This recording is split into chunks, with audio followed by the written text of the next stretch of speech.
വളരെ പെട്ടെന്ന് ഉണ്ടാക്കാൻ പറ്റുന്ന ഒരു അൽഫാമാണ് ഹണി ചില്ലി അൽഫാം. അതിനുവേണ്ടി ആദ്യമേ തന്നെ ഒരു മിക്സിയുടെ ജാറിലേക്ക് പച്ചമുളക്, ഇഞ്ചി, വെളുത്തുള്ളി, സവോള, തക്കാളി, മല്ലി, പുതിന, തൈര്, ഇച്ചിരി നാരങ്ങാനീര്, ആവശ്യത്തിന് ഉപ്പ് ഇത്രയും ചേർത്ത് നന്നായി ഒന്ന് അടിച്ചെടുക്കുക. അതിനുശേഷം അതൊരു പാത്രത്തിലേക്ക് മാറ്റി കുറച്ച് മസാലപ്പൊടികൾ ആഡ് ചെയ്ത് കൊടുക്കുക.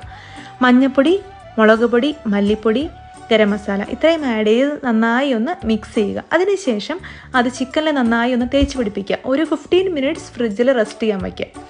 ഇതിന് ശേഷം ഈ ചിക്കൻ്റെ പീസസ് നന്നായി ഫ്രൈ ചെയ്തെടുക്കുക. ഞാനിവിടെ എയർ ഫ്രയർ ആണ് യൂസ് ചെയ്തത്. എയർ ഫ്രയറിൽ നന്നായി ഫ്രൈ ചെയ്തെടുത്ത് കഴിയുമ്പോഴത്തേക്കും അൽഫാം റെഡി. ഇനി സോസ് ഉണ്ടാക്കണം, ഹണി ചില്ലി സോസ്. അതിന് വേണ്ടി ഒരു പാൻ ചൂടാക്കി എണ്ണ ഒഴിച്ച് അതിലേക്ക് ഇച്ചിരി വെളുത്തുള്ളി, ചെറുതായി അരിഞ്ഞ വെളുത്തുള്ളി, സോയാ സോസ്, ടൊമാറ്റോ കെച്ചപ്പ്, കുറച്ച് ചതച്ച മുളക് ഇത്രയും ആഡ് ചെയ്തതിന് ശേഷം അതിലേക്ക് ഇച്ചിരി ഹണിയും കുറച്ച് കുരുമുളക് പൊടിയും കൂടി ആഡ് ചെയ്ത് നന്നായി മിക്സ് ചെയ്തതിന് ശേഷം ഈ ചിക്കൻ്റെ പീസസ് ഇതിലേക്ക് ആഡ് ചെയ്ത് കൊടുത്ത് സോസ് എല്ലാം ചിക്കനിലാവുന്ന രീതിയിൽ നന്നായി ഒന്ന് മിക്സ് ചെയ്ത് കൊടുക്കുക. ഹണി ചില്ലി അൽഫാം റെഡി. നല്ല കിടിലൻ ടേസ്റ്റാണ് കേട്ടോ. എല്ലാവരും ഒന്ന് ട്രൈ ചെയ്ത് നോക്കൂ കേട്ടോ.